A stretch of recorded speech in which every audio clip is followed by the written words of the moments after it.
Hey, so I got laid off. And in addition to doing what I consider a normal reaction, panicking, updating my resume, applying for jobs everywhere, I also did something else.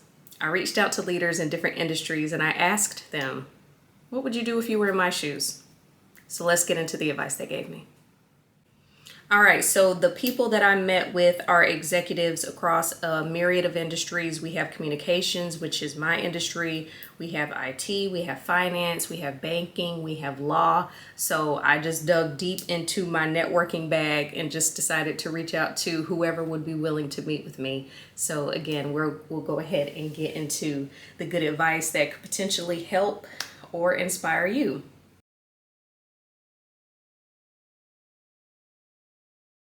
The first thing I'll start with, and I think is the most important, is to love yourself through this transition. So if you're not careful, a layoff can really chip away at your confidence. I've had some experience with that, and so I think it's important to address the elephant in the room. It can have you doubting yourself, and it's important to remember that you lost your job, you didn't lose your value. So remember your skills, remember your experience, remember what you bring to the table, and just again, remind yourself of that often because the job market is a mess, the rejection letters are constant, and keep your head up.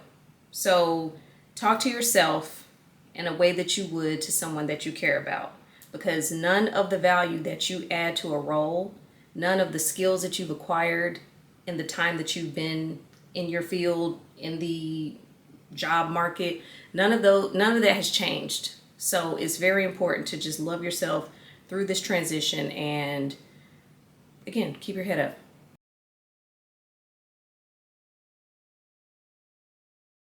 And this was pretty much across the board from everyone that I spoke to was to use this time to just be, to just think, settle if you can, because I know everybody's situations are different. To use the time strategically, use this time on purpose with purpose. That's something I am wrestling with right now because I kind of feel like I should be doing a bunch of things and I'm trying to just sit down somewhere. You know how when you're little and your mom's like, sit down. Like, that's what I'm trying to do. So don't rush into something else if you don't have to. I know, again, it's that fear. I know how it is my point. So if you are in a position where you can just sit and figure out what you want to do next, do that. I was told, and I quote, I'm looking at my notes, clarity is more important than speed. So that's something to keep in mind, again, while you're just trying to keep the lights on. So if you can use this time strategically and take time to just be, figure out what's next, do that and get out of your head too. That's one of my, that's for me. Get out of your head because it can be scary in there.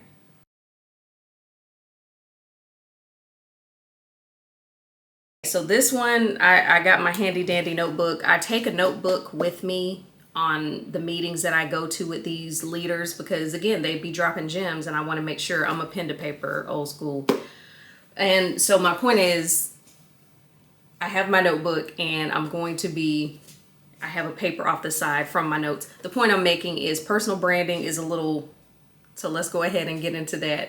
So personal branding can be broken down into three things. It's the value that you bring. Maybe you're the person who people go to when something needs clarity, or if if something's muddy, they come to you because you're the problem solver, or you turn ideas into action. So that's your value. That's number one. Number two, the thing people rely on you for. So ask yourself, who needs X? So for me, I could be like, who needs PR? And then you move yourself according to who needs PR. What's the industry like? What's the business like? You always got to dazzle some AI in there because I feel like some industries need to kind of figure out how their career involves AI and what that looks like. But it's the thing that people rely on you for. So once you ask yourself who needs what you have to offer, who needs your value, you move according to that. And then the third thing is situations where you shine. So from that, it's like a branch and then there's trees. So from that, you would ask yourself, what improves when I am in the room? What do people always thank me for? And what kind of problems feel easier for me than for most people? So when you break down the value that you bring, the thing people rely on you for, and the situations where you shine, those three things, and then the question that comes from the situations where you shine, all those things total make up your personal branding so that you are in a better position to sell yourself when the time comes, whether it be in person or on LinkedIn.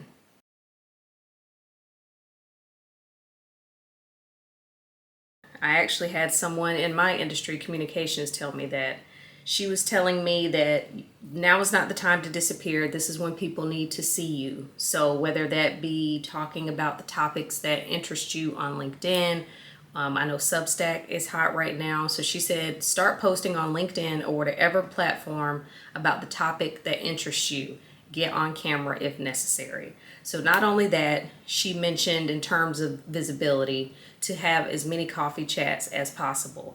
And then the question that you ask yourself when you are done with said coffee chat is, who else do you think I need to be meeting with? I've mentioned in previous videos how what do the people say? Like, make your network work for you or something like that. But the point I'm making is your network is important because they know people who could potentially put you in a good situation. So get out there, network, have your coffee meetings, ask them who else do you think I should meet with, and just put yourself out there so people will know that that you exist, B, this is the skill set that you have, and watch me demonstrate the skill set that I have, whether it be speaking on camera, whether it be writing or doing the things that people in IT do, which I still don't understand because that's not my cup of tea. But you get my point. So just be visible because you never know who's watching.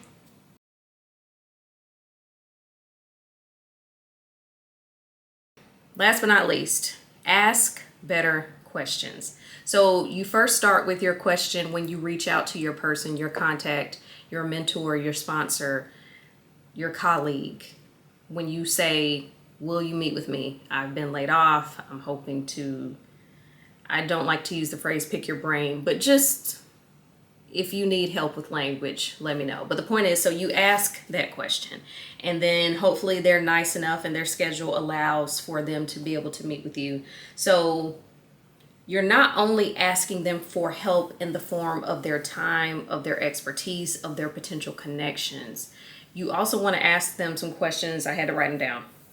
So you want to ask them things like, it's about asking the right questions. So you want to ask them things like, where do you think the biggest opportunities are right now in my field? I had mentioned in a previous video how someone told me like, hey, look into how, that was country, look into how AI and communications go together and what you can maybe make happen with that. So where do you think the biggest opportunities are right now in my field? If you were in my shoes, what would you focus on? What stands out about my background and what's getting lost? So I think you don't want to come off like you're interviewing this person. I think it's more so of a it's more of a quality versus quantity question. You of course want the exchange to be conversational and maybe find some ways in which you can help them. So it's not just like you just taking from them this whole time and just being like, okay, bye, I'll let you know when I've landed on my feet, that type thing. So I think it's important to ask them the right questions so that, again, you can set yourself up, or maybe it'll get you thinking about what's next for you, where you want to go. Do you want to stay in the same industry? Do you want to totally change careers? I know me personally with my situation, I have been honestly wondering, do I even want to go back to corporate? I do not have an answer to that. And it may be something that I have to do to keep the lights on in the meantime, but it's like ultimately, is this what I want to do? and I don't have an answer just yet. So that can be frustrating when you have a bunch of questions circling in your mind and no answers, but we'll get there eventually. So I say all that to say asking better questions can definitely put you in a position to just get some clarity, because this is a very unclear time, or at least it is for me. And so I thought that it would be helpful to do this video because you could be in a similar situation. And I know it can feel like an ending. I mean, and in some ways it is, but I'm more so trying to think of it like a pause. And yeah, it'll be interesting to see what happens when I hit play again. And so I've been documenting what my process is looking like while I am focused on this reset, this resuming play. Not quite sure how I want to describe this, but the point is I am documenting my process. So I love it if you stick around. If you have any other suggestions, or maybe you can share some things that people in your field have told you, and this can be just one big helpful space where we are keeping each other encouraged in these very trying times. So if you are in a situation like me, you're trying to navigate your next pivot, I love it if you stick around. I'll leave my comments on for this video, or at least that's the plan for now. I've talked in previous videos about why I haven't done that, but the plan is to do it for this one. So I thank you so much for watching. Let me know if this video helped you in any way, shape, or form. I can continue to check in with my people for advice if you like. Maybe there's a part 2 that's on the way. There isn't one in the works, but there can't be. Maybe. So I say all that to say thank you for watching, and until my next video, bye.